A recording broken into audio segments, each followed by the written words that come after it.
But of course, let's bring the conversation to Nigeria now. One of the challenges Nigeria is battling to contain in recent times is the menace of oil theft, which is steadily wreaking havoc on the nation's economy. And for the first time in a long period, oil production output has been on a rapid decline due to theft and shut-ins, among others. In its Commodity Markets Outlook report for March this year, the World Bank said Nigeria had the largest shortfall among oil-producing countries during its first quarter, a development attributed to sabotage within the oil production system and other factors. Now, just a few days ago, Tantita Security Services Nigeria Limited, a surveillance company operated by a former militant leader, Government Ekpemupolo, popularly known as Tompolo, discovered another illegal pipeline attached to Trans-Forcados Export trunk line.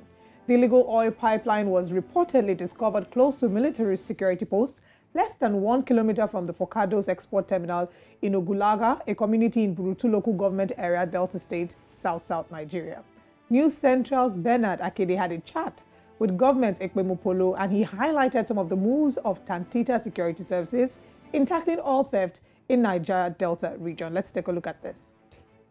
Hello and welcome to this very special News Central exclusive interview with none other than High Chief Government Tompolo himself in the Niger Delta region of Nigeria.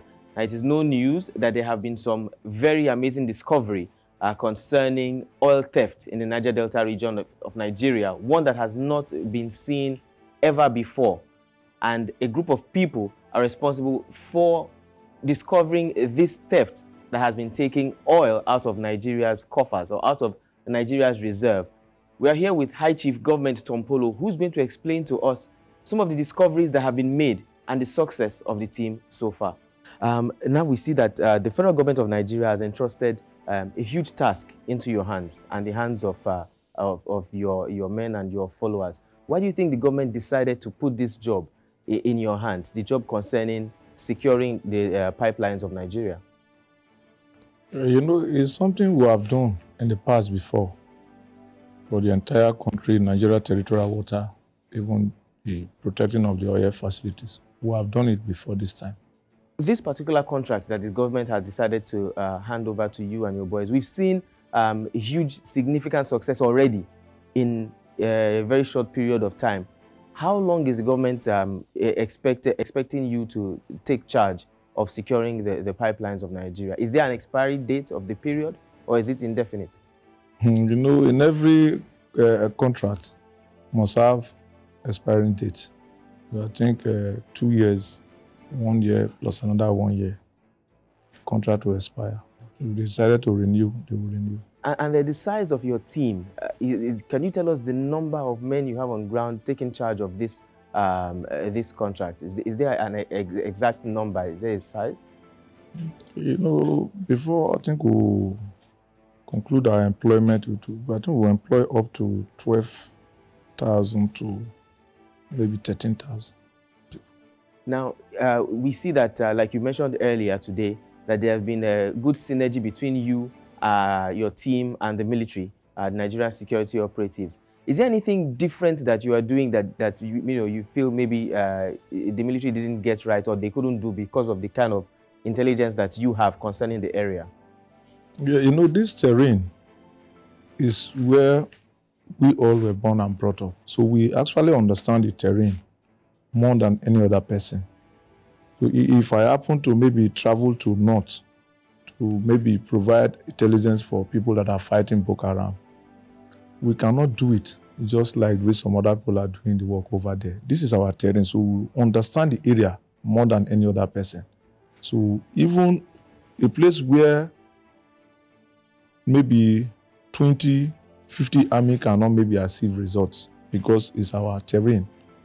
With 10 or 30 soldiers, we can be able to achieve results. That is the difference, because we understand the terrain more than any other person. Now, when the news initially broke that the federal government was contracting the security of the nation's pipelines into the hands of High Chief Government Tompolo, there were some people that were, raising eyebrows concerning the amount of money that was mentioned.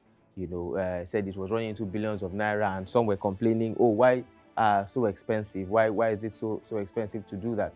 Can you, briefly tell us what this sum covers, maybe employment of staff, procurement of equipment, facilities, creating infrastructure. What does it entail? You know, in every contract, you have the technical partners, technical team, and the people that will do the work on ground. So, you know, with everything that the amount was given to the company. So it's not something that maybe they will just award contract, we will just carry the money like some other people. No, we are going to bring in our technical partners, which they are working. We are going to hire as boats, employ people, speed boats, security vessels to do the work. I think it was everything that was building that even made the amount of money that they're talking about. Okay. Now, High Chief, we know that as we saw earlier on TV, on social media, after this contract had been awarded, there were some other groups that actually came out, you know, to show some kind of displeasure. Some went on social media to complain, why should it only be High Chief and his people that will be awarded this contract? Niger Delta doesn't only belong to him. What do you have to say about, you know, such groups? You know, we're all the same people. Even in a political party where you see everybody working together, different ideas will come. I will have my own candidate, you will have your own. I think that is just a little problem. But even now, I think we have resolved that. There's no even problem among us. We are working, Alaji and Asari, Ateke, we are all working together. Because before now, you know that people even came from other places to come and even handle the same contract here, even up to date. So Tompolo, I was here now, but I didn't raise any eyebrow that I was not given contract then. So I think it's not something we even discuss about because it's uncalled for. Now, earlier on Friday, when we went round to particularly to the point where we saw the tapping of crude oil, we saw that the environment, you know, along the creeks in some areas there, were still suffering some kind of degradation. What do you have to say about this? It's still looking like there's still some, you know, some waters that are unfishable and some lands that the people cannot farm in anymore. What can you speak about this? And that is the more reason why we are putting all our effort to see that we help federal government to achieve the desired result and at the same time to save our environment. And then finally, High Chief, many years ago, you know, people were scared of the Niger Delta region. Now we see that there's relative peace in the region right now. Can you say that things are now better than they used to be before, looking from the government side and from the people side? Or is there still a lot more that should be done in the region, particularly for the betterment of the youth here? I think we are still expecting more from the government. That is why we are trying to even do our own part. Because if you see now, everybody is complaining here and there and that the area is not safe for investors to come in. But we are now saying that people can come in to invest. And at the same time, we want to get our fair share. And the cleaning up of the environment so far? That is a process. As soon as we try to manage this part of the contract to an extent, then the cleanup will start. I think the information is you people need to help us because we are all part of this country and we need to do everything within our powers to save our nation from collapsing. Because if we are not careful before 2023 election, I think we will not have a place to call Nigeria again. So I want to see appeal to everybody and send message to all the media houses to use this medium to send the message across to everybody, both home and abroad, to see that at the end, we will save our environment from destruction.